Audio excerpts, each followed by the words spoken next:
Hi hello friends. இன்றைக்கி செல்லம்மா ப்ரோமோவில் இந்த வாரம் என்ன ஆகுதுன்னு பார்த்தீங்கன்னா, மேகான் குரூப்ஸ் ஆஃப் கம்பெனியில் 3 மாதமாக சேலரி போடலன்னு எம்ப்ளாயீஸ்லாம் ஸ்ட்ரைக் பண்ணுறாங்க மேடம்னு அந்த மேனேஜர் ஒருத்தர் வந்து சொல்கிறாரு. அதுக்கு மேகாவோட அசிஸ்டண்ட் அந்த அல்லக்கை மாமா என்ன சொல்கிறாருன்னா, இதெல்லாம் மேனேஜ் பண்ண தானே ஒன்று இங்கே ஆளுக்கு வச்சுருக்கோம். அப்புறம் இந்த பிரச்சனைலாம் வராமல் பார்த்துக்கிறது உன் வேலை தான். இங்கே வந்து என்ன சொல்லிகிட்டு இருக்க நீனு, அங்கே போய் அதை பாரு அப்படின்னு சொல்கிறாங்க. உடனே இருங்க மாமா, நம்மளே போய் பேசினா தான் சரிப்பட்டு வருவாங்க அப்படின்ட்டு போகிறாங்க. இன்னொரு பக்கம் செல்லம்மாவும் அவங்க அம்மாவும் டிவி பார்த்துக்கிட்டே மேக்கப் பண்ணிகிட்டு இருக்காங்க. அப்போ பிரேக்கிங் நியூஸ் திடீர்னு வருது. இந்த மாதிரி மெகா குரூப்ஸ் ஆஃப் கம்பெனியில் 3 மாதம் சம்பளம் பண்ணாங்க, ஊழியர்கள் ஸ்ட்ரைக்கு, அப்புறம் ஏரி குதிச்சுலாம் அடிக்கிறாங்க மேகாவை, அப்புறம் கல்லை விட்டுலாம் அடிக்கிறாங்க. ரொம்ப பயங்கரமாக இருந்துச்சு.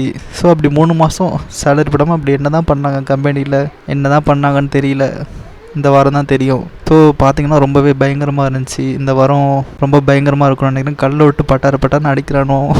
Rib to mega groups of companies. அதை செல்லமாக வந்து நம்ம கம்பெனி இப்படி சீரழித்து வச்சுருக்காளே அப்படின்ட்டு அவங்க அம்மாவும் ரொம்ப ஆச்சரியத்தோட டிவி பார்த்துட்டு இருக்காங்க. ஸோ இதான் ஃப்ரெண்ட்ஸ் இந்த வாரம் எபிசோட். மறக்காமல் சேனலை சப்ஸ்கிரைப் பண்ணிக்கோங்க. தேங்க்யூ.